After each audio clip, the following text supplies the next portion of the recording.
प्रणाम जय जिनेन्द्र। Welcome to the 56th class of Tirthankar Charitra. और ये क्लास में हम 18 तीर्थंकर अरनाथ भगवान के जीवन चरित्र के बारे में देखेंगे। तो फर्स्ट विल स्टार्ट विथ मंगलाचरण। नमो अरियंतारम नमो सिद्धारम नमो आयरियानम नमो वज्जायानम नमो लोय सब्ब सावनम ऐसो पंचन मुक्कारो सव पापणासनो मंगलारंच सव्य सिम परमम अभय मंगलम राग द्वेष विजेतारम ज्ञातारम विश्ववस्तुना शक्र पूज्य गिरामेशम तीर्थेशम श्रुतिमानये पन्नगे च सुरेन्द्रे च कौशिके पाद संस्कृति निर्विशेष मनस्काय श्री वीर स्वामिने नमः। तो प्रणाम जय जिनेन्द्र। तो हम लास्ट 4 या 5 क्लासों से हम लोग एक टॉपिक के बारे में देख रहे थे। हमने काफ़ी सारे चीज़ कवर किया। हम जो टॉपिक के बारे में देख रहे थे वो है कि जीव जब मरण स्थान से उत्पत्ति स्थान की तरफ जाता है और उत्पत्ति स्थान को पहुंचता है तो क्या क्या उसके पीछे तत्व क्या है, उसके बारे में हम देख रहे थे। तो सबसे पहले अगर याद हो तो हमने रुजु गति और वक्र गति के बारे में देखा, अंतराल गति के बारे में देखा।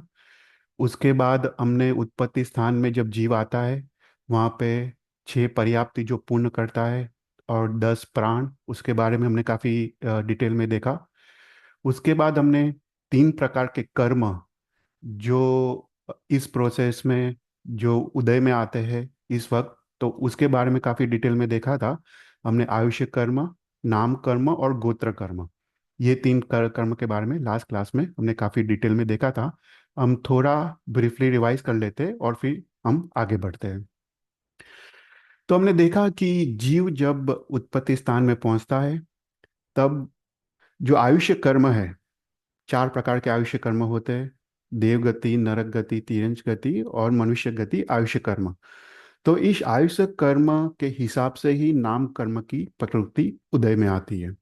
तो जीव ने प्राय करके सभी नाम कर्म की प्रकृति को बंधा हुआ होता है, पर जिस प्रकार का आयुष्य कर्म उदय में आता है उसी प्रकार की नाम कर्म की प्रकृति का विपाक उदय होता है। तो हमने देखा कि नाम कर्म क्या है, कि नाम कर्म एक चित्रकार की तरह है। कि जैसे एक चित्रकार पेंटिंग बनाता है, दूसरी पेंटिंग बनाता है, पर हर एक पेंटिंग में कुछ ना कुछ डिफरेंसेस होते हैं। तो उसी प्रकार नाम कर्म जीव को एक इंडिविजुअल आइडेंटिटी देता है। कि किसी को लंबा बनाता है, किसी को शॉर्ट बनाता है, किसी को गोरा बनाता है, किसी को काला बनाता है। उसकी फेस, सबकी अंगोपांग आदि अलग होते हैं। तो हर एक जीव को एक इंडिविजुअल आइडेंटिटी ये नाम कर्म देता है। तो लास्ट क्लास में सबसे पहले हमने फिर पिंड प्रकृति के बारे में देखा था। उसमें हमने देखा कि पिंड मतलब समूह, जिसके उत्तर भेद हो सकते हैं, जिसके फर्दर डिविजन्स क्लासिफिकेशंस हो सकते हैं, उसको पिंड प्रकृति कहते हैं। और हमने चौद पिंड प्रकृति के बारे में काफ़ी डिटेल में देखा। ये चौंड चौंद पिंड प्रकृति गति, जाति, शरीर, उपांग, बंधन, संघातन, संग्रहण, संस्थान, वर्ण, गंध, रस, स्पर्श, आनुपूर्वी और वियोग गति, इसके बारे में हमने लास्ट क्लास में काफ़ी डिटेल में देखा था। और उसके सब क्लासिफिकेशंस हमने काफ़ी डिटेल में देखे कि सब क्लासिफिकेशंस उसके 65 होते हैं। और जो गजसार करके मुनि है उसने बंधन नाम कर्म के 5 के बदले 15 क्लासिफिकेशंस बताए हैं कर्म ग्रंथ के, उसके हिसाब से वो 3 प्रकृति के 75 क्लासिफिकेशंस होते हैं। राइट। तो ये हमने देखा। फिर उसके बाद लास्ट क्लास में हमने प्रत्येक प्रकृति और त्रस और स्थावर प्रकृति के बारे में देखा। तो प्रत्येक मतलब जो हर एक एक है उसको प्रत्येक कहते हैं, जिसके फर्दर क्लासिफिकेशंस या डिविजन्स ना हो पाए ऐसे नाम कर्म उसको प्रत्येक कहते हैं। तो वो 8 प्रकार के होते हैं जो हमने देखा: पराघात, उच्छ्वास, आताप, उद्योत, अगुरुलघु, तीर्थंकर नाम कर्म, निर्माण, उपघात, ऐसे करके 8 प्रत्येक नाम कर्म की प्रकृति को देखा। तो इसको हम ब्रीफली देख लेते हैं कि पराघात नाम कर्म क्या होता है। पराघात नाम कर्म जीव को तेजस्वी या ओजस्वी बनाता है। वो ऐसी ऐसी उत्कृष्ट ये नाम कर्म की प्रकृति है कि ऐसा जीव अगर राजा के दरबार में जाए तो राजा या मंत्री भी उसको शोभ न पमा सके। तो बलवान राजा या बुद्धिमान पंडित भी उसको शोभ न पमा सके, उसके सामने कुछ बोल ना पाए। ऐसा जो नाम कर्म का उदय है उसको पराघात नाम कर्म कहते हैं, जो जीव को तेजस्वी और ओजस्वी बनाता है। फिर दूसरा था उच्छ्वास नाम कर्म। उच्छ्वास नाम कर्म क्या होता है कि जीव सुखपूर्वक श्वासोश्वास ले सकता है। तो ये ध्रुवदायी है, मतलब हर एक जीव को अवश्य उदय में होता है कि जिससे कारण जीव श्वास और निश्वास वो ले सकता है, उसको उच्छ्वास नाम कर्म कहते हैं। जैसे ही श्वासोश्वास पर्याप्ति पूर्ण होती है, ऐसे ही उच्छ्वास नाम कर्म उदय में आता है। फिर थर्ड प्रत्येक प्रकृति देखा वो है आताप नाम कर्म। आताप नाम कर्म मात्र जो सूर्य ग्रह है, सूर्य ग्रह में जो पृथ्वीकाय मय जीव है, उसको ही ये कर्म का उदय होता है। तो ये आताप नाम कर्म क्या है कि स्वयं का शरीर वो शीतल होता है, पर दूसरे को उष्ण प्रकाश मतलब गर्म प्रकाश देता है, उसको आताप नाम कर्म कहते हैं। तो ये मात्र जो पृथ्वी सूर्य का विमान है, उसमें जो पृथ्वीकायमय जीव है, उसको ही आताप नाम कर्म का उदय होता है कि उनका शरीर शीतल होता है, पर जगत को वो उष्ण या गर्म प्रकाश देता है। फिर उसके बाद हमने देखा उद्योत नाम कर्म। उद्योत नाम कर्म क्या है कि स्वयं का शरीर शीतल है और दूसरों को शीतल प्रकाश देता है। तो उस नाम कर्म को उद्योत नाम कर्म कहते हैं। तो सूर्य के विमान के अलावा जो भी ज्योतिष के ग्रह है, चंद्र, तारे, नक्षत्र, ग्रह, ये सभी में जो पृथ्वीकायमय जीव है, उसको उद्योत नाम कर्म का उदय होता है कि स्वयं का शरीर शीतल होता है, दूसरे को भी शीतल प्रकाश देता है। उसके अलावा अ, हमने देखा कि जो साधु भगवंत है, जिसके पास वैक्रिय लब्धि है, वो जब उत्तर वैक्रिय शरीर की रचना करते, वो उत्तर वैक्रिय शरीर में उद्योत नाम कर्म का उदय होता है। उसी प्रकार जो देव होते हैं, देव उनके मूल शरीर में उद्योत नाम कर्म का उदय नहीं होता है, पर जब वो उत्तर वैक्रिय शरीर की रचना करते, तो वो उत्तर वैक्रिय शरीर में उद्योत नाम कर्म का उदय होता है। तो उद्योत नाम कर्म का उदय जब साधु भगवंत या देव जब उत्तर वैक्रिय शरीर बनाते हैं, उसमें उद्योत नाम कर्म का उदय होता है। पर अगर श्रावक, वो जिसके पास वैक्रिय लब्धि है, वो अगर उत्तर वैक्रिय शरीर बनाए, तो उसमें उद्योत नाम कर्म का उदय नहीं होता है। और नरक के जीव अगर वो उत्तर वैक्रिय शरीर बनाए, उसमें भी उद्योत नाम कर्म का उदय नहीं होता है। फिर उसके बाद हमने अगुरु लघु नाम कर्म के बारे में देखा कि ये कर्म वापस ध्रुवदायी है, मतलब हर एक जीव को अवश्य उदय में होता है, जिसके कारण जीव को अपना शरीर नहीं हल्का लगता है, नहीं भारी लगता है।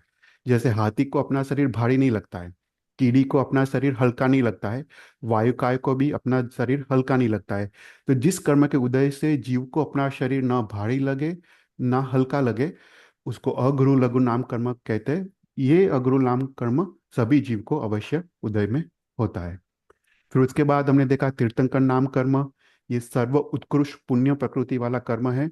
जो जीव पूर्व के तीसरे भाव में इसका बंध करता है, सर्व जीव करु शासन रसी की भावना से और विस्थानक तप की आराधना से, ये कर्म का बंध करता है। और उसका बंध वो उस भाव में, उसके बाद नेक्स्ट भाव में, और जब थर्ड भाव में जब तीर्थंकर बनते हैं, वो शपथ श्रेणी में जाते हैं, तब तक ये कर्म का बंध चालू का चालू रहता है। और जब जीव केवल ज्ञान पामते, तब यह कर्म का उदय स्टार्ट होता है। तो ये तीर्थंकर नाम कर्म क्या है कि जिसके कारण देवता 8 प्रातिहार्य की रचना करते हैं, 34 अतिशयों की रचना करते हैं, और वाणी के 35 गुण प्रकट होते हैं, उसको तीर्थंकर नाम कर्म कहते हैं। और इस नाम कर्म जब उदय में आता है, तब भगवान को अवश्य तीर्थ की स्थापना करनी पड़ती है, उनको उपदेश देना पड़ता है, और उसी से ये तीर्थंकर नाम कर्म का क्षय होता है। राइट। तो इसके बारे में हमने डिटेल में देखा था। फिर उसके बाद निर्माण नाम कर्म। निर्माण नाम कर्म वो भी ध्रुवदायी है, मतलब अवश्य सभी जीव को अवश्य उदय में होता है कि जिसके कारण अंग प्रत्यंग नियत स्थान में वो जुड़ते हैं, उसको निर्माण नाम कर्म कहते हैं। जैसे हाथ के स्थान में हाथी होते हैं, पाँव नहीं होते, राइट। तो सभी जीव को ये निर्माण नाम कर्म अवश्य उदय में होता है। और लास्ट हमने प्रत्येक प्रकृति देखा था, वो है उपघात नाम कर्म, जिससे स्वयं के अवयव शरीर के जो अंगोपांग है, उससे ही जीव को दुख हो, उसको उपघात नाम कर्म कहते हैं। जैसे किसी को 2 पाँव के बदले 1 पाँव मिलता है, तो वो उपघात नाम कर्म की वजह से है। ज- कोई जीव फॉर एग्जाम्पल अगर आत्महत्या आदि करता है, तो उसको अपने शरीर से ही दुख होता है, राइट। अगर वो ब्रिज से जंप करे, तो उसको शरीर से ही दुख होता है। तो ये सब उपघात नाम कर्म, जिसके कारण जीव को अपने शरीर से ही दुख पहुंचे उसको उपघात नाम कर्म कहते हैं। तो ऐसे 8 प्रकार के प्रत्येक प्रकृति के बारे में देखा। उसके बाद हमने लास्ट क्लास में त्रस दशक और स्थावर दशक के बारे में भी देखा कि त्रस दशक वो शुभ नाम कर्म की प्रकृति है और स्थावर दशक वो अशुभ नाम कर्म की प्रकृति है। तो त्रस दशक में हमने देखा त्रस, बादर, पर्याप्त, प्रत्येक, स्थिर, शुभ, सौभाग्य, सुस्वर, आदि और यश। ऐसे करके जो त्रस दशक है उसको शुभ नाम कर्म कहते हैं, और उसके ऑपोजिट स्थावर, सूक्ष्म, अपर्याप्त, साधारण, अस्थिर, अशुभ, दुर्भाग्य, दुष्वर, अनादे और अयश, उसको अशुभ नाम कर्म की प्रकृति कहते हैं। तो इसको भी हम थोड़ा ब्रीफली देख लेते हैं कि सबसे पहले त्रश मतलब जो जीव अपने इच्छा मुजब या सुख या दुख के कारण एक जगह से दूसरी जगह जा पाए उसको त्रस नाम कर्म का उदय है। बेइंद्रिय, तेइंद्रिय, चौरिंद्रिय और पंचेंद्रिय को त्रस नाम कर्म का उदय है। उसका ऑपोजिट स्थावर नाम कर्म जो भी एकेंद्रिय के जीव है, पृथ्वी काय, अपकाय, तेवकाय, वावकाय और वनस्पति काय, जब सुख दुख में वो एक जगह से दूसरी जगह जा नहीं सकते तो उसको स्थावर नाम कर्म का उदय है। फिर उसके बाद बादर नाम कर्म की एक शरीर या अनेक शरीर मिलके वो दृष्टिगोचर हो, मतलब हम आंख से देख पाए, उसको बादर नाम कर्म कहते हैं। और एक या अनेक शरीर मिलके भी अगर हम देख ना पाए उसको सूक्ष्म नाम कर्म कहते हैं। फिर पर्याप्त और अपर्याप्त। पर्याप्त मतलब जीव अपनी सभी पर्याप्ति पूर्ण करता है, उसको पर्याप्त नाम कर्म का उदय है। और जीव पर्याप्ति पूर्ण करने से पहले ही उसका मृत्यु हो जाता है, उसको अपर्याप्त नाम कर्म का उदय है। फिर उसके बाद हमने देखा प्रत्येक और साधारण। एक शरीर में एक जीव उसको प्रत्येक नाम कर्म कहते हैं, और एक शरीर में अनंत जीव जैसे निगोद को जीव उसको साधारण नाम कर्म का उदय कहते हैं। तो साधारण नाम कर्म मात्र साधारण वनस्पति काय में ही होता है, बाकी सभी जीव प्रत्येक है। उसके बाद स्थिर और अस्थिर नाम कर्म, ये दोनों ध्रुवदायी है, मतलब अवश्य सभी जीव को स्थिर और अस्थिर दोनों नाम कर्म का उदय अवश्य होता है, जिसके कारण अपने शरीर के कुछ भाग स्थिर रहते हैं, जैसे दांत है, हाड़के है, वो गिर नहीं जाते, वो मुंह नहीं होते, तो वो स्थिर नाम कर्म का उदय है। और अस्थिर नाम कर्म मतलब जो भी अपना बॉडी का मूवमेंट है, अपने आईब्रोज है, आ, अपने जीभ है, वो सब मुंह होते हैं, तो वो अस्थिर नाम कर्म का उदय है। तो ये दोनों प्रकार के नाम कर्म अवश्य सभी जीव को उदय में होते हैं। फिर शुभ और अशुभ नाम कर्म, ये भी सभी जीव को अवश्य दोनों नाम कर्म एक साथ उदय में होते हैं। नाभि से ऊपर का भाग उसको शुभ कहते हैं, वो शुभ नाम कर्म की वजह से है। और नाभि के नीचे का भाग अशुभ कहते हैं, उसको अशुभ नाम कर्म कहते हैं। जैसे लास्ट टाइम उन्हें देखा कि जैसे हम किसी को हाथ से टच करें तो लोगों को अच्छा लगता है, पर अगर पाँव से टच करें तो लोगों को अच्छा नहीं लगता है। इसका कारण है पाँव वो अशुभ नाम कर्म के उदय के वजह से अशुभ है। फिर उसके बाद सौभाग्य और दुर्भाग्य नाम कर्म। सौभाग्य मतलब जिस नाम कर्म के उदय से जीव सबको प्रिय लगे, राइट, उसको सौभाग्य नाम कर्म का उदय है। और दुर्भाग्य नाम कर्म मतलब वो जीव कितना भी अच्छा करे, कितना भी उपकार करे, फिर भी लोगों को वो जीव अच्छा ना लगता है, उसको दुर्भाग्य नाम कर्म का उदय है। फिर सुस्वर और दूस्वर नाम कर्म, जिसके कारण जिसको मधुर आवाज मिले, कोयल जैसी मधुर आवाज मिले, उसको सुस्वर नाम कर्म का उदय है। जिसको खराब, कठोर, घोघरा आवाज मिले, जो अप्रीतिकार हो, ऐसा आवाज मिले, उसको दूसवर नाम कर्म का उदय है। फिर उसके बाद आदेय और अनादेय नाम कर्म। आदेय नाम कर्म मतलब जिस व्यक्ति को देख के ही लोग उसको अंजलिबद्ध प्रणाम करें, मान सम्मान दे, उसको आदे नाम कर्म कहते हैं। और जो जीव कितना भी अच्छा करे पर फिर भी लोग उसको धिक्कार करे, उसको अनादे नाम कर्म का उदय है। और फिर लास्ट देखा हमने यश और अपयश नाम कर्म। जिस जिस तौप, शौर्य, दान आदि जो क्रिया से उसका यश या ख्याति चारों दिशाओं में फैले, उसको यश नाम कर्म का उदय है।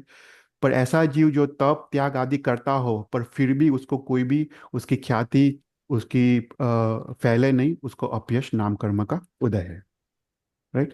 तो ऐसे करके हमने नाम कर्म के पूरे 103 प्रकृति के बारे में लास्ट टाइम देखा था। और उसके बाद गोत्र कर्म के बारे में देखा था।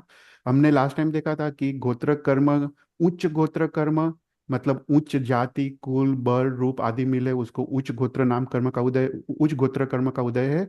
और जिससे उसके ऑपोजिट नीच जाति नीच कुल निर्धनता ऐसी ऐसा मिले उसको नीच गोत्र कर्म का उदय है। तो लास्ट टाइम हमने देखा कि उच्च गोत्र कर्म किस कैसे बंद होता है। तो कहते हैं कि गुरु वंदन से, गुरु की वैयावत से ये उच्च गोत्र कर्म का बंद होता है। इसलिए जीव को अवश्य रोज गुरु का वंदन या गुरु का वैयावच करना चाहिए। राइट। तो यहाँ तक हमने लास्ट क्लास में हमने देखा था। कोई भी क्वेश्चंस हो तो यू कैन आस्क। तो अभी ये हमने अभी तक देखा। राइट। ये एक एक फाउंडेशन क्रिएट हुआ। राइट। अभी ये फाउंडेशन में हम एक आगे बढ़ते हैं। तो अपने में अगर आपको पता हो कि प्रकरण होते और भाष्य होते हैं। राइट। तो चार प्रकरण होते तीन भाष्य होते हैं। किसी को इसका नाम पता है, चार प्रकरण और तीन भाष्य का? जी बोलो। हाँ, बोलो। પ્રણામ. ચાર પ્રકરણમાં જીવ વિચાર પ્રકરણ, દંડક પ્રકરણ, લઘુ સંગ્રહણી પ્રકરણ અને नौ तत्व। નવતત્વ પ્રકરણ. અને ભાષ્ય ત્રણ છે, દેવવંદન ભાષ્ય, ગુરુવંદન ભાષ્ય અને પચ્ચકાણ ભાષ્ય. बराबर है, सरस सरस। तो आज ये जो सात शास्त्र है वो बेसिक है। राइट। उसके बराबर कर्म ग्रंथ है, तत्वार्थ है, काफी सारे अन्य भी शास्त्र है। पर ये હમ सात शास्त्र तो अवश्य जीव सभी को आना चाहिए। राइट। क्योंकि ये बेसिक फाउंडेशन है अपने अपने अपने ज्ञान का।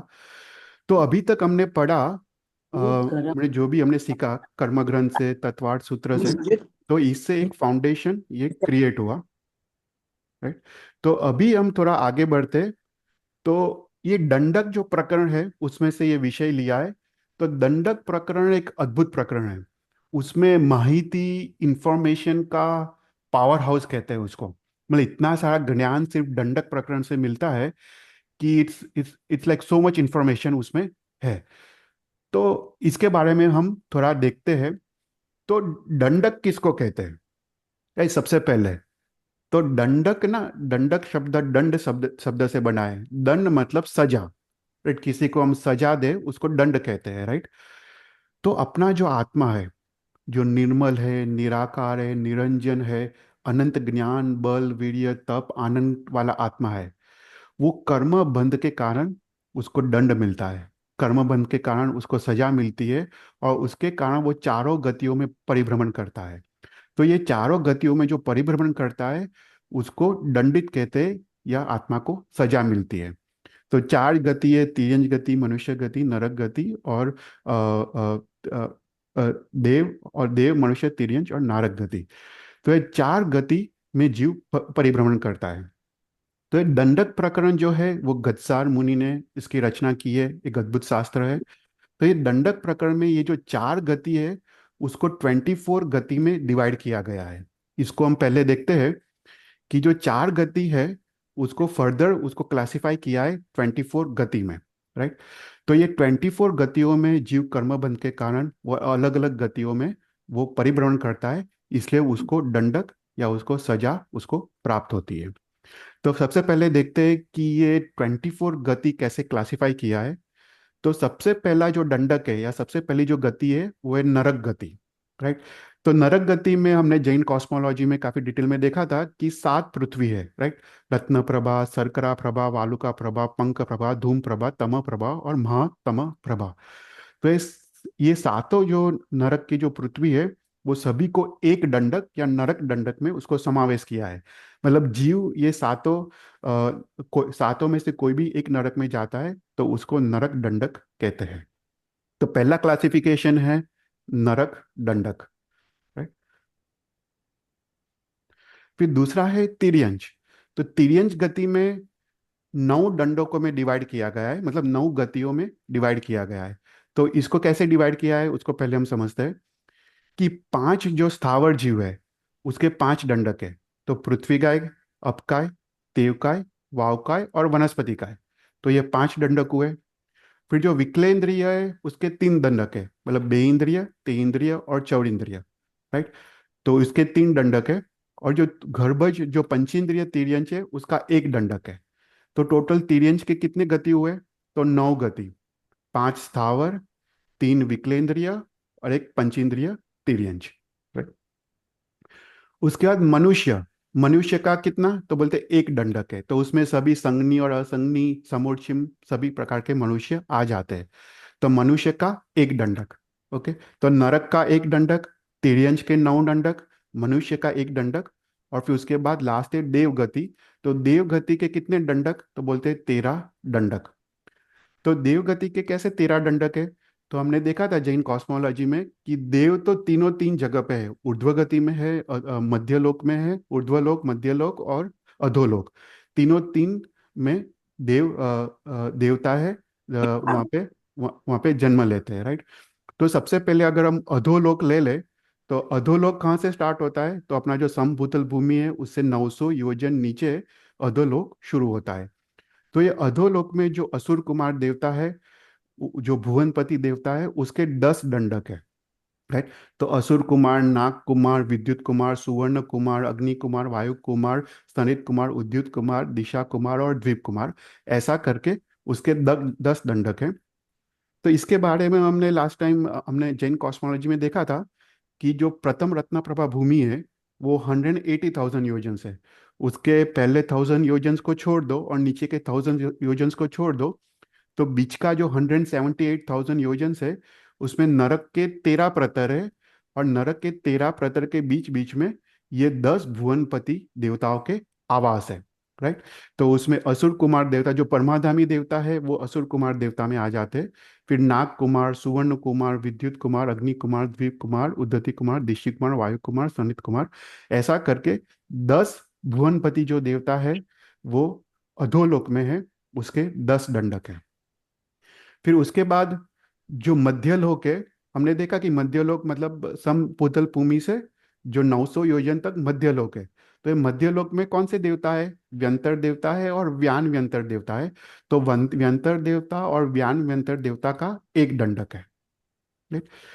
तो ये जो व्यंतर प्रकार के देवता है उसके काफी सारे क्लासिफिकेशन है। उसके मेन तो 8 प्रकार के व्यंतर देवता है: किन्नर, किंग पुरुष, महारोग, गांधर्व, यक्ष, राक्षस, भूत और पिशाच। उसके फर्दर क्लासिफिकेशंस करें तो 96 प्रकार के व्यंतर देवता होते हैं, प्लस 10 प्रकार के तिर्यक रुंभक देवता। राइट। तिर्यक रुंभक देवता हमने देखा था कि जब भगवान जब वर्षिदान देते हैं तो ये तिर्यक रुंभक देवता भगवान के लिए जो पैसा है, रत्न है, माणिक है, वो सभी जगह से लेके आके भगवान को देते हैं वर्षिदान के लिए। तो 10 प्रकार के तिर्यक रुंभक देवता और 8 प्रकार के व्यानवंतर देवता, तो ऐसे टोटल 105 प्रकार के जो व्यंतर देवता है उसका एक दंडक है, राइट। फिर ज्योतिष देवता, ये भी मध्यलोक में है, राइट। ज्योतिष देवता हमने देखा था कि 5 प्रकार के चंद्र, सूर्य, ग्रह, नक्षत्र और तारा। उसमें उसमें चंद्र वो इंद्र है और बाकी सब उसका परिवार है। तो अरिद्वीप के अंदर जो चंद्र, सूर्य, ग्रह, तारा, नक्षत्र है वो सब अस्थिर है, मतलब वो मेरु पर्वत की प्रदक्षिणा करते हैं। पर अरिद्वीप के बाहर चंद्र, सूर्य, ग्रह, नक्षत्र, तारे वो सब स्थिर है। तो ये असंख्य चंद्र, सूर्य, ग्रह, नक्षत्र, तारे हैं, उसका वो जो ज्योतिष देवता कहते हैं उसको एक दंडक कहते हैं। तो ज्योतिष देवता का एक दंडक, और जो वैमानिक देवता है उसका भी एक दंडक। मतलब जो ऊर्ध्वलोक के जो देवता है उसमें 12 वैमानिक देवलोक, 9 लोकांतिक, 3 किलभिषक और फिर 9 ग्रैव्यक के और 5 अनुत्तर के। तो ऐसा करके जो 36 वैमानिक देवता के देवलोक है उसका एक दंडक, राइट। तो ऐसे करके 24 दंडक। तो नरक का एक दंडक, फिर भुवनपति के 10 दंडक, पृथ्वी काय, अपकाय, तेवकाय, वावकाय, वनस्पति काय वो 5 दंडक, बेइंद्रिय, तेन्द्रिय, चौरिंद्रिय वो 3 दंडक, गर्भज तिर्यंच या पंचेंद्रिय तिर्यंच वो एक दंडक, मनुष्य का एक दंडक, और जो देवताओं के 13 दंडक उसमें देवताओं के 13 दंडक उसमें भुवनपति के 10, व्यंतर का एक, ज्योतिष का एक और वैमानिक का एक। तो ऐसा करके जो 4 गति है। एक અવાજ मिनट। આવે તો મૂક हाँ, છે ને. हाँ, મૂક નથી તારે તો. हाँ, म्यूट कर दो। हाँ, कोई भी क्वेश्चन तो पूछना। हाँ। तो ये जो 4 गति है, तो गतसार मुनि ने क्या किया है, ये 4 गति को 24 गतियों में डिवाइड किया है, तो ये 24 गतियों में अभी क्वेश्चन होता है, राइट, अगर किसी ने दंडक पढ़ा है तो क्वेश्चन होता है कि 24 में क्यों डिवाइड किया है, राइट, उसका रीजन क्या है, किसी को पता है कि चार गतियों को 24 में क्यों डिवाइड किया है? तो इसका रीजन ऐसा है कि जो दंडक जो प्रकरण है उसकी जो रचना की है वो 24 भगवान की स्तुति के स्वरूप में रचना की है। तो ये 24 भगवान की स्तुति की तरह वो रचना की है, इसलिए चार गतियों को 24 गतियों में उसको डिवाइड किया है। तो ऐसे करके चार गतियों को 24 गतियों में यहाँ पे डिवाइड किया है। यहाँ पे कोई क्वेश्चंस? ओके। तो ये जो 24 गति है उसको 24 द्वारों द्वारा उसको एनालाइज किया है।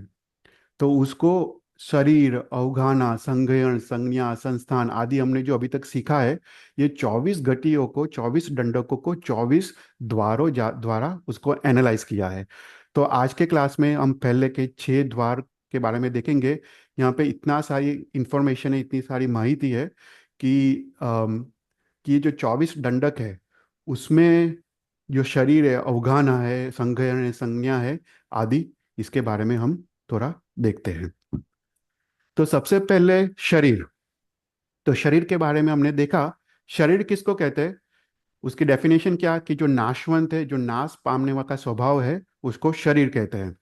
तो शरीर 5 प्रकार के हैं: औदारिक शरीर, वैक्रिय शरीर, तेजस शरीर, आहरक शरीर, तेजस शरीर और कार्मण शरीर।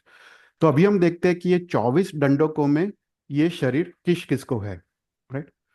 तो सबसे पहले जो प्रथम के 7 दंडक है, पृथ्वी काय, अपकाय, तेवकाय, वायु काय को नहीं लेना है, वनस्पति काय, बेइंद्रिय और तेइंद्रिय और चौरिंद्रिय, ये जो 7 दंडक है उसमें मैक्सिमम 3 शरीर होते हैं: औदारिक, तेजस और कार्मण। देखो, कोई भी जीव जब मरण स्थान से उत्पत्ति स्थान में जाता है, जब जब वो अंतराल गति में होता है, तो सभी जीव को 2 शरीर अवश्य होते हैं: तेजस शरीर और कार्मण शरीर, राइट। पर जैसे ही वो उत्पत्ति स्थान में पहुंचता है, वो प्रथम समय से ही उसको थर्ड शरीर उसको मिल जाता है। तो पृथ्वी काय, अप काय, तेव काय, वनस्पति काय, बेइंद्रिय और तेइंद्रिय और चौरिंद्रिय, ये 7 दंडकों में मैक्सिमम 3 शरीर होते हैं: तेजस शरीर होते हैं, कार्बन शरीर होते हैं, और वो औदारिक शरीर की रचना करता है, तो औदारिक शरीर होता है। फिर देव और नारक। तो देव और नारक के कितने टोटल 14 दंडक है, देव के 13 दंडक प्लस नारक का 1 दंडक। तो इसमें मैक्सिमम कितने शरीर होते हैं? तेजस, कार्मण और वैक्रिय शरीर, राइट। अभी देव और नारक दोनों के पास वैक्रिय लब्धि है, तो वो उत्तर वैक्रिय शरीर की रचना करते हैं, पर वो भी एक वैक्रिय शरीर ही है, इसलिए उसको मैक्सिमम 3 शरीर है: तेजस शरीर, कार्मण शरीर और वैक्रिय शरीर। अभी हमको पता है जैसे देवता कभी कभी उत्तर वैक्रिय शरीर करके वो भरत क्षेत्र में आते हैं, राइट, तो वो सिंह का रूप धारण करते हैं या मनुष्य का रूप धारण करते हैं। पर ये जो रूप धारण करते हैं ऐसा लगता है कि औदारिक शरीर है, पर इनफैक्ट वो वैक्रिय शरीर ही है। तो इसलिए वो औदारिक शरीर की कभी भी रचना नहीं कर सकते, देवता वो वैक्रिय शरीर की ही रचना कर सकते हैं। तो देवता और नारक में 3 शरीर है: कार्मण शरीर, तेजस शरीर और वैक्रिय शरीर, राइट। फिर उसके बाद वायुकाय और गर्भज, तिर्यंज, उसको मैक्सिमम 4 शरीर होते हैं। तो वायुकाय में अमुक प्रकार के, सभी वायुकाय नहीं पर अमुक प्रकार के वायुकाय होते हैं। जो बादर है उसके पास वैक्रिय लब्धि है, वो अंतर्मुहूर्त तक वो एक उत्तर वैक्रिय शरीर की रचना कर सकते हैं। तो वायुकाय के जीव को अंतर्मुहूर्त तक 4 शरीर होते हैं और अंतर्मुहूर्त के बाद वापस 3 शरीर होते हैं। और तिर्यंच, जो तिर्यंच जो तप और संयम के आराधना द्वारा उसको भी वैक्रिय लब्धि प्राप्त हो सकती है, और वो उत्तर वैक्रिय शरीर की रचना कर सकते हैं। वो मैक्सिमम 4 मुहूर्त तक वो रचना कर सकते हैं। तो तिर्यंच को 4 मुहूर्त तक 4 शरीर हो सकते हैं: औदारिक, वैक्रिय, तेजस और कार्मण। पर 4 मुहूर्त के बाद उसको वापस 3 शरीर होते हैं: औदारिक, तेजस और कार्मण। तो एकमात्र मनुष्य दंडक है जिसमें 5 शरीर पॉसिबल है, राइट। मनुष्य में भी जो लब्धिधारी मनुष्य है, तप संयम के प्रभाव से श्रावक या साधु, उसको वैक्रिय लब्धि प्राप्त हो सकती है, और वो 4 मुहूर्त तक उत्तर वैक्रिय शरीर की रचना कर सकते हैं। और जो चौथ पूर्वधर महात्मा है जिसके पास आहारक लब्धि है, वो आहारक शरीर की भी अंतर मुहूर्त तक रचना कर सकते हैं। पर हमने देखा कि दोनों वैक्रिय और आहारक शरीर एक साथ वो रचना नहीं कर सकते। तो समकाल में मैक्सिमम 4 शरीर होते हैं, औदारिक, वैक्रिय, तेजस, कार्मण, या औदारिक, आहारक, तेजस और कार्मण। पर भिन्न काल की अपेक्षा से मनुष्य को एक ही भव में 5 शरीर हो सकते हैं। राइट। तो सबसे पहला है शरीर द्वार। शरीर द्वार में 7 दंडक में 3 शरीर, देव और नारद के 14 दंडक में 3 शरीर, 2 दंडक वायुकाय और तिर्यंश में मैक्सिमम 4 शरीर, और मनुष्य एक दंडक में मैक्सिमम 5 शरीर हो सकते हैं। कोई भी પ્રશ્ન क्वेश्चन? છે પૂછું? हाँ, बोलो। હા જી પ્રણામ. હવે પહેલા આપણે કહ્યું ને કે हम्म, નિર્માણ ધ્રુવોદય છે એટલે આપણે વિગ્રહ हम्म। ગતિમાં પણ નિર્માણનો ઉદય હોય જ નામકર્મનો.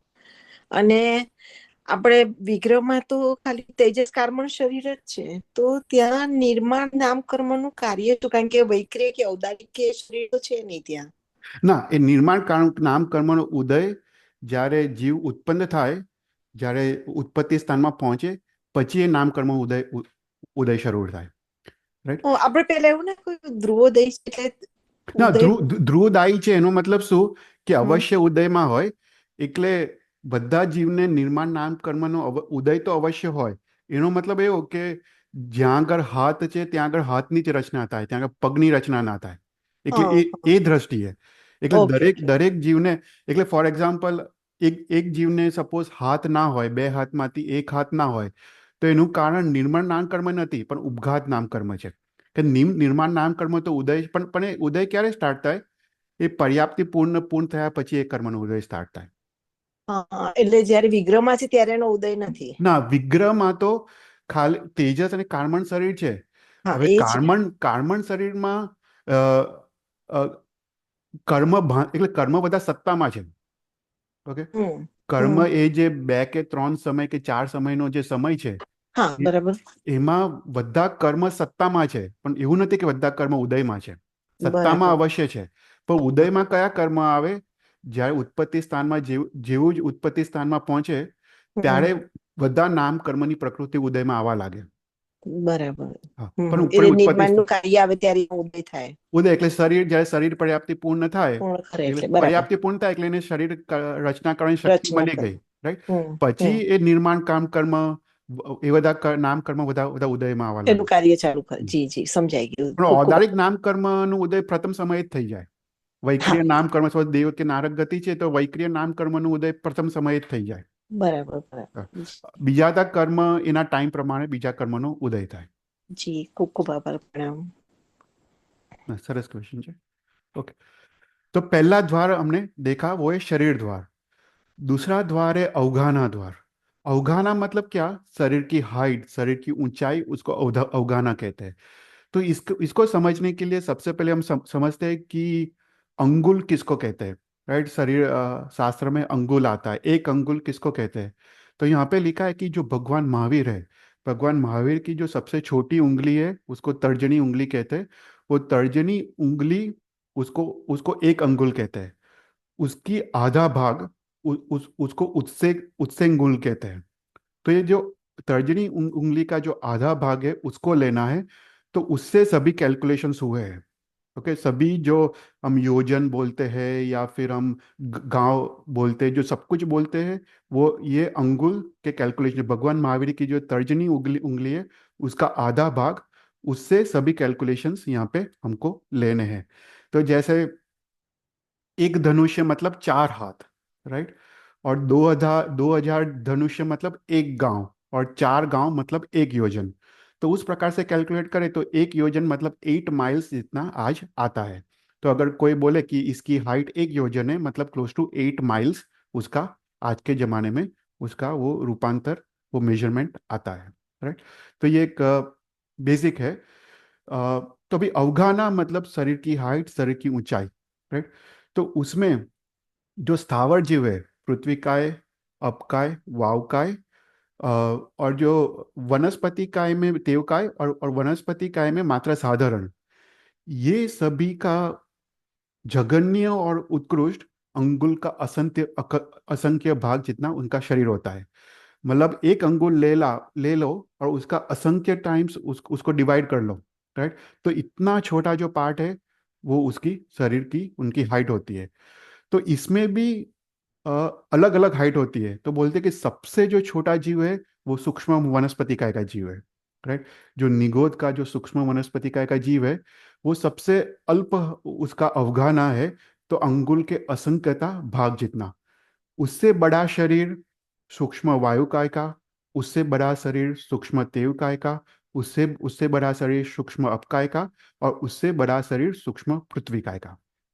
फिर उससे बड़ा शरीर बादर वायुकाय का, उससे बड़ा शरीर बादर अग्निकाय या बादर तेवकाय, उससे बड़ा शरीर बादर अपकाय, उससे बड़ा शरीर बादर पृथ्वीकाय, और उससे बड़ा शरीर बादर निगोद के जीव जैसे बटाका डुंगरी लहसुन जो है वो बादर निगोद के जीव। तो ये सबका जघन्य और उत्कृष्ट अवगाना अंगुल के असंख्यता भाग जितना है। अभी प्रत्येक वनस्पति का है। प्रत्येक वनस्पति का है मतलब हम जैसे एक एक बॉडी में एक एक जीव, राइट, उसको प्रत्येक कहते हैं। जैसे हम भिंडी ले लो या मैंगो का ट्री ले लो, वो सब प्रत्येक वनस्पति का है जिसपे एक एक बॉडी में एक जीव है। तो इसकी जो उत्कृष्ट अवगाहना है, जो हाइट है, वो 1000 योजन से अधिक है। तो सभी दंडकों में 24 दंडकों में जो सबसे ज्यादा अवगाहना है वो प्रत्येक वनस्पति काय की है। तो ये जो ये अवगाहना कहाँ पे है, तो बोलते हैं अड़ी द्वीप के बाहर काफी सारे द्वीप समुद्र है। और काफी सारे समुद्र है ऐसे हैं जिसकी जो डेप्थ है वो 1000 योजन तक उसकी डेप्थ जाती है। वहां पे जो कमल खिलते हैं, वो कमल तो वो समुद्र के ऊपर दिखते हैं, पर उसका जो स्टेम है, जो स्टॉक है, वो 1000 योजन तक नीचे वो जमीन तक जाता है, समुद्र के तट तक जाता है। तो ऐसे जो कमल अड़ीद्वीप के जो बाहर है उसकी अवगाना 1000 योजन से अधिक है। फिर उसके बाद नारक के जीव की अवगाहना। राइट। हमने देखा 7 नरक की भूमि है, रत्न प्रभा से तम प्रभा। तो जैसे रत्न प्रभा में हमने जैन कॉस्मोलॉजी में देखा था कि 13 प्रतर है, सर्करा में 11 प्रतर है, वालुका में 9 प्रतर है। तो इसमें रत्न प्रभा में सबसे ऊपर का जो प्रतर है फर्स्ट नरक भूमि से, और तमो प्रभा में सबसे लास्ट लास्ट जो नरक है उसमें हाइट इंक्रीज होते जाती है। तो जो प्रथम प्रतर है उसमें जो नरक के आयुष्य है वो 3 हाथ के है। और वहां से नरक का जो हाइट है वो 3 हाथ हाथ का है। और वो इंक्रीज इंक्रीज इंक्रीज होते होते 7वीं नरक का जो नरक के जीव है उसका उसका जो हाइट है वो 500 धनुष्य का हाइट है। तो ये नरक के जीव की अवगाहना। यहाँ पे समझना है कि नरक के तुम कोई भी प्रतर ले लो, सपोज रत्न प्रभा का पहला प्रतर ले लो, तो उसमें जो भी जो नरक के जीव है सबकी हाइट सेम होती है। सबकी सबकी हाइट अलग अलग नहीं होती है। सबकी एक प्रतर में जो भी नारकीय जीव है सबकी हाइट एक होती है। पर दूसरे प्रतर में जो भी नारकीय जीव है वो प्रथम प्रतर से ज्यादा होती है, पर सबकी हाइट एक ही होती है। तो हर एक प्रतर में देवता हो या नारक हो, हर एक प्रतर में उनकी हाइट सेम रहती है। तो नरक में सबसे जघन्य जो हाइट है वो 3 हाथ है, और सबसे मैक्सिमम जो हाइट है वो 500 धनुष्य है। फिर देवता का दंडक ले लेते। तो देवता में कैसा है कि भुवनपति के 10 दंडक, ज्योतिष और व्यंतर, राइट, वो सब दंडक में सभी देवता की हाइट 7 हाथ की है। उसके बाद वैमानिक के प्रथम फर्स्ट सेकंड और थर्ड और फोर्थ देवलोक में सबकी हाइट 7 हाथ की है। फिर उसके बाद फोर्थ देवलोक के बाद हाइट कम होते होते जाती है। तो 12th देवलोक में हाइट 3 हाथ की है। उसके बाद 9 ग्रेवियक में भी फर्स्ट से 9 ग्रेवियक तक हाइट डिक्रीज होते जाती है। तो प्रथम ग्रेवियक में 3 हाथ की हाइट है, और 9th ग्रेवियक में 2 हाथ की हाइट है। फिर उसके बाद अनुत्तर में 5 विमान है। सबसे सेंटर में सर्वर सिद्ध विमान है। उसमें जो देवता है उसकी हाइट 1 हाथ है। बाकी के जो 4 जो अनुत्तर विमान है उसमें देवता की हाइट 2 हाथ है। राइट। तो देवता की जो हाइट है मैक्सिमम 7 हाथ है, और मिनिमम 1 हाथ है। फिर उसके बाद तिर्यंच। तिर्यंच में जो जलचर है, जलचर मतलब जो पानी के जीव है, माछले आदि, तो उनकी मैक्सिमम जो हाइट है वो 1000 योजन है। तो ये कहाँ पे है, तो बोलते हैं जो स्वयंभू रमण समुद्र है, जो अंतिम द्वीप समुद्र है, वहाँ पे जो समुद्र है उसमें जो माछले होते हैं उसकी मैक्सिमम हाइट 1000 योजन है। फिर उसके बाद जो खेचर है, खेचर मतलब पक्षी, उसकी मैक्सिमम हाइट 9 धनुष्य है। फिर उड़ परिसर्प मतलब सांप, उसकी हाइट 1000 योजन से। और भुज परिसर्प मतलब जो 4 पाँव वाले जो जैसे मंकीज और वो सब होते हैं, उसकी भी हाइट 9 गांव है। तो ये सब कहाँ पे है, तो बोलते हैं ये सब कुछ अरिद्वीप के बाहर है। अरिद्वीप के बाहर मनुष्य का जन्म नहीं होता है, पर पंचेंद्रिय तेजेंद्र का जन्म अरिद्वीप के बाहर होता है। उसमें ये सब जो माछले है, जो पक्षी है, जो सांप है, ये सब इतने बड़े वो अरिद्वीप के बाहर सब है। फिर उसके बाद मनुष्य। तो मनुष्य की हाइट कितनी है, तो बोलते हैं कि जो अपना अवसर्पिणी काल है, उसका प्रथम आरा ले लो, जहाँ पे युगलिक काल है। और उसमें या फिर तुम अकर्म भूमि में देव कुरु या उत्तर कुरुक्षेत्र ले लो, जहाँ पे भी प्रथम आरा चल रहा है। तो वहाँ पे मैक्सिमम जो मनुष्य की हाइट है वो 3 गांव है। हमने देखा 4 गांव मतलब 1 योजन, मतलब 1 योजन से थोड़ा कम। फिर उसके बाद अवसर्पिणी का दूसरा आरा ले लो, या फिर हरिवर्ष या सम्यक क्षेत्र ले लो। तो उसमें जो अकर्म भूमि है उसमें मनुष्य की हाइट 2 गांव है। फिर उसके बाद अपना जो अवसर्पिणी का थर्ड आरा ले लो, वहाँ पे भी युगलिक काल है। या हिमवंत या हिरेमंत क्षेत्र ले लो, उसमें मनुष्य की हाइट मैक्सिमम 1 गांव है। और थर्ड आरा में बिगिनिंग में मनुष्य की हाइट 1 गांव होती है, और एंड में मनुष्य की हाइट 500 धनुष है। जैसे ऋषभ देव थर्ड आर्य के एंड में हुए, उनकी हाइट मैक्सिमम 500 धनुष्य है। फिर भरत क्षेत्र इरावत क्षेत्र के 5वें आर्य में हाइट मैक्सिमम 7 हाथ है, और छठे आर्य में मैक्सिमम हाइट 2 हाथ है। तो मनुष्य की मैक्सिमम हाइट कितनी है, तो बोलते हैं 3 गांव वो मनुष्य की हाइट है। फिर उसके बाद बेइंद्रिय तेइंद्रिय चौरिंद्रिय ले लो। तो बेइंद्रिय, उसकी मैक्सिमम हाइट 12 योजन से। तो बोलते हैं कि जैसे अरिद्वीप के बाहर जो शंख है, शंख जो बेइंद्रिय के जीव है, उसकी मैक्सिमम हाइट उसकी 12 योजन से। फिर तेइंद्रिय, तो तेइंद्रिय की मैक्सिमम हाइट उनकी 3 गांव है। तो तेइंद्रिय मतलब खान खजूरे आदि है जो हरिद्वीप के बाहर है, उनकी मैक्सिमम हाइट 3 गांव तक पहुंच सकती है। और चौरिंद्रिय, चौरिंद्रिय जैसे भमरे है, वो भी हरिद्वीप के बाहर, उसकी मैक्सिमम हाइट 4 गांव तक पहुंचती है। तो यहाँ पे पूरा कोष्टक दिया है कि मैक्सिमम हवगाना 24 दंडक में कितनी है। तो बोलते हैं जो पृथ्वीकाय, अपकाय, तेवकाय, वावकाय, राइट, उसमें मैक्सिमम अंगुल के असंख्य भाग जितनी। प्रत्येक वनस्पति काय 1000 योजन से अधिक। बेइंद्रिय मतलब जो शंख है हरिद्वीप के बाहर, उसका मैक्सिमम हाइट 12 योजन। तेइंद्रिय जो कान खजूरे है वो भी हरिद्वीप के बाहर, उसकी मैक्सिमम हाइट 3 गांव। चौड़िंद्रिय जो भमरे है हरिद्वीप के बाहर, उसकी मैक्सिमम हाइट 1 योजन। गर्भज तिर्यंच जो माछले है स्वयंभू मूल समुद्र में, उसमें 1000 योजन। मनुष्य प्रथम आर्य में 3 गांव। फिर भुवनपति देवता व्यंतर ज्योतिष और वैमानिक, उनकी उत्कृष्ट अवगाहना 7 हाथ। और नरक की उत्कृष्ट अवगाहना 500 धनुष्य। कोई भी क्वेश्चंस? હા જી हाँ। પ્રણામ. આપણે 56 અંતરદ્વીપમાં પણ યુગલિક કે આપણા જેવા હોય ત્યાં ના, બધું? યુગલિક યુગલિક. તો એમની કેટલી ગણવાની? તો અહીંયા આપ્યું છે, હું બહુ ડિટેલમાં નહીં ગયો, પણ જે હા હા. 56 56 જે અંતરદ્વીપો છે, એમાં પણ થર્ડ થર્ડ આરો ચાલે છે, અને એમાં જે છે એમાં 800 ધનુષ્યની હાઈટ હોય છે. અહીંયા લખ્યું એટલે છે, એમની એક ગૌની નહીં આવે જો અહીંયા એમનામાં. અંતરદ્વીપ લખ્યું છે, અંતરદ્વીપ યુગલુક હા સદાકાળ હા. 800 ધનુષ્ય. જી ખૂબ એમાં ખૂબ થર્ડ આભાર. થર્ડ આરો ચાલે છે, જી ધન્યવાદ. એનું 800 ધનુષ્ય. એટલે થર્ડ આરામાં સ્ટાર્ટિંગમાં 1 ગાઉં હોય છે, એ પણ અવસર્પિણી કાળમાં. એટલે આપણે ભરતના ઈરાવતમાં મેક્સિમમ 1 ગાઉં, અને પછી ઇટ ઇટ ડિક્રીઝિસ અને એન્ડ ઓફ થર્ડ આરામાં 500 ધનુષ્ય. પણ આપણે ઐરાવતને ભરતમાં.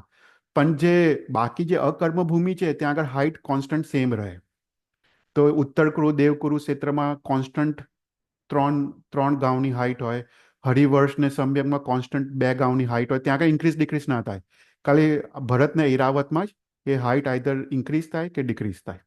અને બધાને એક સરખી જ હોય બરાબર ને? બધાની એક સરખી હોય. હમ. જી જી ખૂબ ખૂબ યુગલિક આભાર. કાળમાં બધાની એક સરખી હાઈટ હોય. ओके. तो देखो कितना सारा इंफॉर्मेशन है, राइट, दंडक में. तो फिर उसके बाद उत्तर वैक्रिय शरीर, राइट. उत्तर वैक्रिय शरीर जो देवता बना सकते हैं, नारक बना सकते हैं, मनुष्य बना सकते हैं, और तिर्यंच बना सकते हैं. तो उत्तर वैक्रिय शरीर की हाइट कितनी होती है, तो बोलते हैं कि सबसे ज्यादा जो उत्तर वक्रीय शरीर की हाइट होती है वो मनुष्य जो बनाता है उसकी हाइट होती है। तो बोलते हैं वो 1 लाख योजन प्लस 4 अंगुल। 1 लाख मतलब जो जो मेरू पर्वत है उसकी हाइट 1 लाख योजन है। तो 1 लाख योजन से 4 अंगुल ज्यादा जब मनुष्य उत्तर वक्रीय शरीर बनाता है तो उतनी हाइट का वो बना सकता है। तो देवता जो उत्तर वक्रीय शरीर बनाता है उनकी हाइट 1 लाख योजन है। राइट। तो यहाँ पे समझना है, तो शास्त्र में कहते हैं कि देवता जब उत्तर वक्रीय शरीर बनाता है और मनुष्य उत्तर वक्रीय शरीर बनाता है, अगर वो मैक्सिमम हाइट का बनाए, अगर वो एक साथ वो खड़े रहे, तो ऊपर से दिखता है कि दोनों सेम हाइट के हैं। पर देवता जमीन से 4 अंगुल ऊपर है, वह कभी जमीन को टच नहीं करते। इसलिए मनुष्य की हाइट 4 अंगुल ज्यादा होती है, मनुष्य की उत्तर वक्रीय शरीर की। राइट। फिर तिर्यन जो जो उत्तर वक्रीय शरीर बनाता है उसकी मैक्सिमम हाइट 900 योजन्स। राइट। फिर नरक जो उत्तर वक्रीय शरीर बनाता है वो अपने शरीर से ट्वाइस बड़ा बना सकता है। तो जो सातवीं नरक है उसकी मैक्सिमम हाइट 500 धनुष्य है नारकी के जीव की। वो जो उत्तर वक्रीय शरीर बनाता है वो मैक्सिमम 1000 धनुष्य का वो बना सकता है। तो नारकी का सबसे मैक्सिमम हाइट है 1000 धनुष्य का। और वायुकाय का जीव है वो जो उत्तर वक्रीय शरीर बनाता है वो भी अंगुल के असंख्यता भाग जितना बड़ा वो बना सकता है। तो उत्तर वक्रीय शरीर की रचना क्यों करते हैं? तो ये दंडक प्रकरण में आता है कि जो देवता होते हैं, मनुष्य होते हैं, वो भगवान भगवान के कल्याणक आदि के उसमें जाने के लिए उत्तर वक्रीय शरीर की रचना करते हैं, या किसी को उपकार करने के लिए या किसी को अपकार करने के लिए वो उत्तर वक्रीय शरीर की रचना करते हैं। पर जो नारकी के जीव है वो उत्तर वक्रीय शरीर की रचना क्यों करते हैं? तो बोलते हैं दूसरे को दुख पहुंचाने के लिए वो उत्तर वक्रीय शरीर की वो रचना करते हैं। और वायु काय तो वो स्वभाव से वो उत्तर वक्रीय शरीर की रचना करते हैं। तो उत्तर वक्रीय शरीर हमने देखा नारक का डबल होता है, टीरियंस का मैक्सिमम 900 योजन, मनुष्य का 1 लाख योजन से अधिक, देवताओं का 1 लाख योजन। और मैक्सिमम टाइम तक कब बना सकता है? नारक का जो उत्तर वक्रीय शरीर है वो एक अंतर्मुहूर्त तक रहता है, तिर्यंस का 4 मुहूर्त तक, मनुष्य का 4 मुहूर्त तक। पर देवताओं का सबसे मैक्सिमम 15 दिन तक वो उत्तर वक्रीय शरीर वो बना सकते हैं मैक्सिमम। तो ये हुआ अवगाहना द्वार। अभी उसके बाद हम थर्ड द्वार को देखते हैं, वो है संघयन द्वार। राइट। तो संघयन हमने देखा था नामकर्म के वक्त कि संघयन किसको कहते हैं कि जो शरीर की मजबूताई मजबूताई है वो शरीर के हाड़के की रचना से शरीर की मजबूताई होती है। तो हमने 6 प्रकार का संघयन देखा था, वज्र, ऋषभ, नाराज, ऋषभ, नाराज, नारज, अर्धनाज, कालिका और सेवार्थ। तो अभी देखते हैं कि 24 दंडों में किसको कौन से संघयन होते हैं। राइट। तो बोलते हैं कि 5 स्थावर, पृथ्वी काय, अपकाय, तेवकाय, वायुकाय, वनस्पति काय। राइट। फिर देवताओं के 13 दंडक और नरक का 1 दंडक, उसमें कोई भी संघयन नहीं होता है। उसका अर्थ क्या? क्योंकि उसमें बोन्स ही नहीं होते। जो 5 स्थावर के जीव है उसमें कोई बोन्स नहीं होते, मतलब कोई संघयन नहीं है। और देवता और नारक को भी वैक्रिय शरीर है, मतलब कोई बोन्स है नहीं। तो देवताओं को नारक कोई भी संघयन नहीं होते। तो 5 स्थावर, 13 देवता के दंडक और एक नारक का दंडक वो संघयन से रहित है। जो विकलेंद्रिय जीव है उसको बोन्स होते हैं, बेंद्रिय, तेंद्रिय, चौंद्रिय, बोन्स मतलब एक्सोस्केलेटन। तो वहां पे जो संघयन होता है वो लास्ट संघयन है, मतलब सबसे कम स्ट्रेंथ वाला संघयन है, उसको सेवाट संघयन कहते हैं। पर जो मनुष्य और जो तिर्यंच है पंचेंद्रिय, उसको 6 संघयन पॉसिबल है। राइट। तो अभी जीवाभिगम आगम है, उसमें ऐसा लिखा है कि देवताओं को प्रथम संघयन है और जो स्थावर जीव है उसको अंतिम संघयन है। पर ये जो लिखा है वो शक्ति की अपेक्षा से है, वो मात्र शक्ति की अपेक्षा से है, एक्चुअली कोई भी संघयन होता नहीं है। पर शक्ति या स्ट्रेंथ की अपेक्षा से देवताओं को प्रथम संघयन है और स्थावर जीवों को अंतिम संघयन है। और नारक को असंघयनी कहा है कि नारक के जीवों को स्ट्रेंथ तो होता है पर उसका कोई उपयोग नहीं है। तो नारक के जीवों को असंघयनी ऐसा कहा है। तो काल की अपेक्षा से, राइट। तो जो हमने देखा कि जो प्रथम संघयन है वो किस किस को होता है, तो त्रिसष्टि सलाका पुरुष को होता है। राइट। 24 तीर्थंकर, 12 चक्रवर्ती, प्रति वासुदेव, प्रति वासुदेव और बड़देव आदि को प्रथम संग्रहण होता है। फिर चरम शरीरी मतलब अंतिम भाव में मोक्ष जाने वाले जो गंधर्व भगवंत है आदि, उनको प्रथम संग्रहण होता है, राइट। फिर उसके उसके बाद जो युगलिक मनुष्य है, प्रथम, फर्स्ट, सेकंड और थर्ड आर्य में, उसमें प्रथम संग्रहण होता है। फिर फोर्थ, फिफ्थ और सिक्स्थ आर्य में जो मनुष्य तिर्यंश है, उनको छो छः में से कोई भी संग्रहण पॉसिबल है। पर अभी ऐसा कहते हैं कि ये जो पांचवा आ रहा है, उसमें सभी को सेवार्थ मतलब अंतिम संग्रहण है। अभी किसी को भी सिक्स से ऊपर वाला संग्रहण अभी ये काल में, फिफ्थ आर्य में, अभी किसी को भी नहीं है। इवन दो इट्स पॉसिबल कि छो छः संग्रहण फिफ्थ आर्य में पॉसिबल है, पर अभी सभी जीवों, सभी तिर्यंशों को भी लास्ट संग्रहण है। तो कोई भी क्वेश्चंस? तो यहाँ पे हम स्टॉप करते हैं।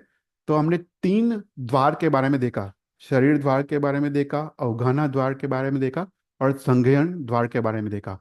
हमको हर एक क्लास में तीन, चार या पांच द्वार के बारे में देखेंगे।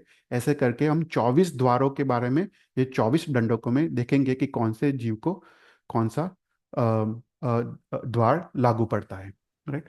तो यहाँ पे हम फोर्थ फोर्थ द्वार से हम नेक्स्ट क्लास में हम आगे देखेंगे। तो अभी हम ये क्लास में अरनाथ भगवान का जीवन चरित्र स्टार्ट करते हैं। तो अरनाथ भगवान 18th तीर्थंकर है। हमने लास्ट क्लास में हमने कुंतुनाथ भगवान का जीवन चरित्र देखा था। ये क्लास में हम अरनाथ भगवान का जीवन चरित्र शुरू करते हैं। In city Susana, in the province Vatsa, on the north bank of river Sita, in the east Vidhe of this very Jambudvip, there was a king called Dhanpati, unlimited in wealth of heroism, rich in glory and dharma, binding, beating, punishments, etc. Of no one took place while he, the essence of command, ruled the earth. Because the people were free from quarrels with each other and were friendly with each other, the whole earth was like a monastic retreat.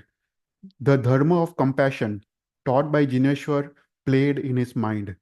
Then, disgusted with valueless worldly existence, knowing the comparative value of everything, he became a sadhu in presence of Muni Samvar. Guarding his Mahavrats strictly, practicing severe tapasya, wise, he wandered over the earth, observing many restrictions and abhigrahas. A merchant's son called Jindasa fed the great Muni with faith when he broke a four month of upvas. Though an enemy of karma, Muni Dhanpati acquired Tirthankar Nam Karma by the aradhana of Stanaksh, devotion to Arihant. In course of time, he died. His mind concentrated in Sukla Dhyan and became a powerful dev in the ninth Gravyak. Now there is a magnificent city, Hastinapur, in this Bharat Kshetra in Jambudvip. Numerous temples of gold, crystals, and sapphire. They resemble the peaks of Mount Meru, Mount Kailasa, and Mount Anjana. There, Sudarshan, whose appearance was like a moon, was a chief of kings. Dharma was never abandoned, neither on throne nor on the couch, neither in the city nor outside, was like a friend of his. His prestige spread in all directions. The soldiers were just for the effect. Elephants that were present were presents from kings laid the dust in his courtyard with heavy streams of mud. His wife was called Devi, like a Devi of Maimanic Devlok. She did not show anger, even affectionately toward her husband, and noble by nature. She did not feel jealous of her co wives. Her husband's favor, her beauty, did not cause her to be proud. Nevertheless, she was a crashed jewel among the women. Enjoying pleasures, the chief of King Sudarshan passed some time like a Dev. Now Dhanpati's Jew, in the Gravyak, immersed in pure happiness, completed his life and fell on the second day of bright half of Falgun. The moon being in Revati, he descended into the garb of Chief Queen Devi, comfortable asleep. In the last hour of the night, the 14 great dreams indicating the birth of Tirthankar. The embryo, possessing three kinds of knowledge, grew secretly, not causing any pain, increasing the beauty of her body. On the 10th day of bright half of Marga in Revati, she bore a son, the color of gold, with Nandavat as a mark. The Dikkumaris performed the birth rites, and Sakra did the Abhishek on Mount Meru. After doing puja, Deepak puja, etc., the Sodharmendra began stuti of the Bhagwan. Vandan to you, the 18th Arihant, of whom the 18 doshis are destroyed.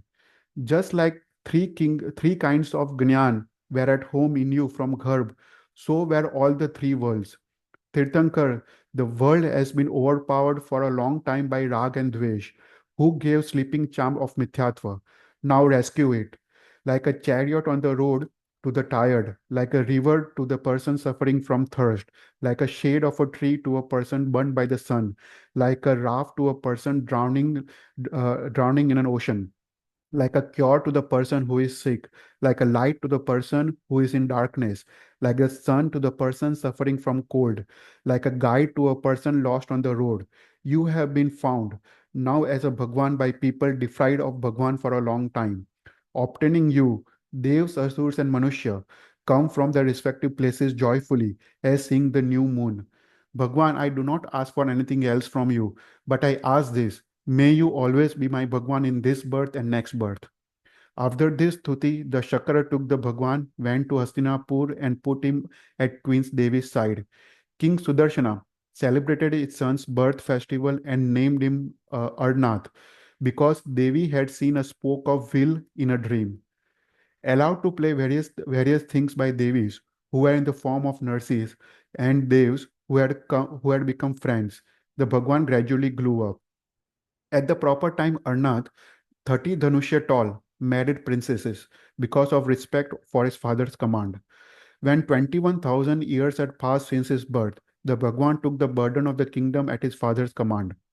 When the same amount of time had passed with Bhagwan as king, the chakra jewel which moves in the air appeared in the armory.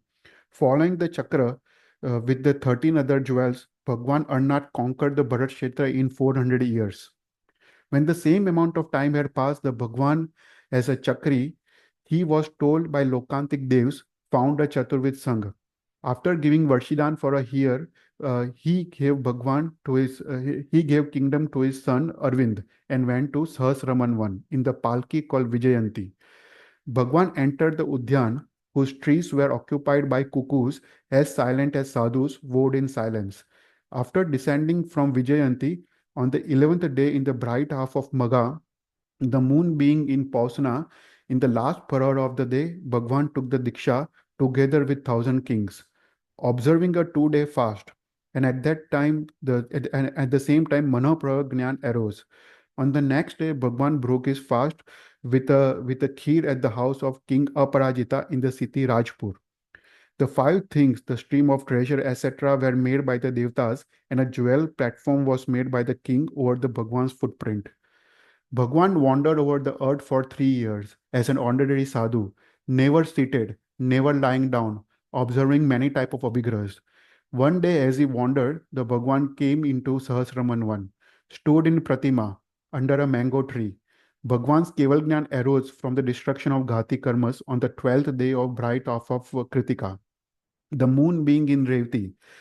At once the Devs made a Samosaran, and the teacher of the world entered by the east door. Bhagwan did Pradakshina of the Chaitya Vruks, which was 360 Dhanushya tall, and said Namo Tittasam. Bhagwan sat down on the eastern lion throne facing the east, and the Vyantar Devtas created images in the other three directions. The Chaturvid Sangh occupied the proper places. When he knew Bhagwan was in the Samosaran, the science of the Kurus came there. After bowing to the Bhagwan, he sat down behind the Sakra, and the Sakra and the Kuru began to do the stuti of the Bhagwan. Bhagwan of three worlds, you are a soul friend to everyone, ocean of compassion, add on with supernatural powers. Always there is illumination of the universe by the unfailing rays of the sun. There is removal of heat from the universe by the moonlight of the moon. There is cheers in the world by the waters of the rainy season clouds, refreshing the world by the blowing of the wind. Just as there is no ulterior motives of all this, so hail to you to your practices for the benefits of the three world. The world was dark and blind, but now it has been made light and have eyes because of you. Henceforth, the road will be free from the path of Narak. The existence of Tiryansh Gati will be very slight. The Devlok will become near, and the Moksha will be not too far away. While you are wandering on the earth for the benefit of all the happiness will not be inconceivable.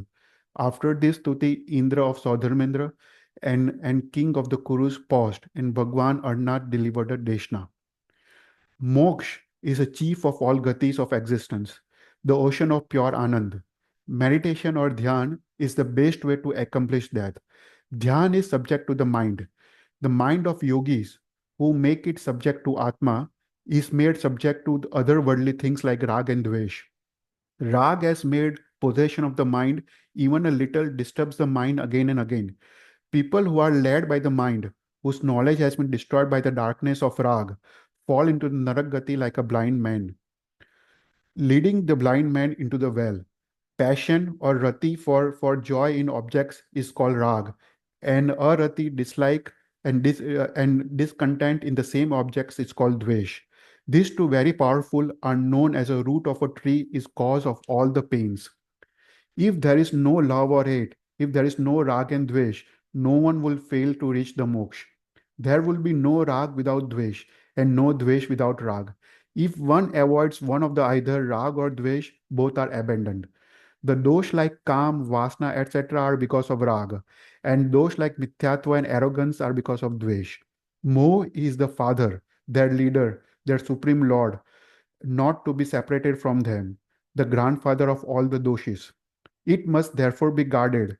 So there are three dosh, Moh, Rag, and Dvesh. Besides that, there is no other dosh. Because of this, all jiv wander in the ocean of sansar. The Atma, pure as a crystal by its gun dharma, shares the same gun dharma of these doshis. People's wealth of the knowledge is stolen by these doshis like robbers before the eyes. The path to moksha is very, very narrow. Muni is not afraid of tiger or elephants, water or fire. He is afraid of rag and dvesh.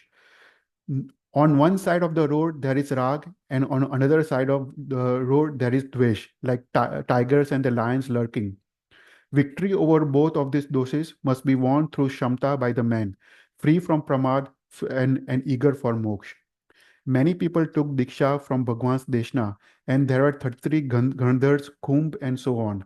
At the end of first Prahar, Bhagwan sees the Deshna, and the Gandhar Kumbh occupies Bhagwan's footstool to deliver the Deshna. He also sees Deshna at the end of second Prahar. Sakra and other din Vandan to the Bhagwan and went to their respective places. Yakshendra, six-faced, three eyes, dark, with a conch for a vehicle.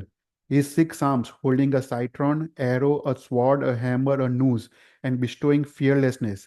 His six left arms holding a ichuman, a bow, a shield, a trident, a god, and a rosary, and a goddess Dharni, blue-bodied, with a lotus seat, and two right arms holding a citron and a blue lotus, with two left arms holding a red lotus and a rosary, became Bhagwan's Yaksh and Yakshini, always near. With them always in close attendance, Bhagwan wandered over the earth and one day stopped in a Samosaran in the town called Padmini Khand. When Bhagwan Arnath had stopped after delivering the Deshna, Kumbha delivered the Deshna, destroying all doubts. तो यहाँ पे हम आज का class finish करते हैं और next class में अरनाथ भगवान का जीवन चरित्र हम आगे देखेंगे. तो कोई भी क्वेश्चंस हो तो यू कैन आस्क.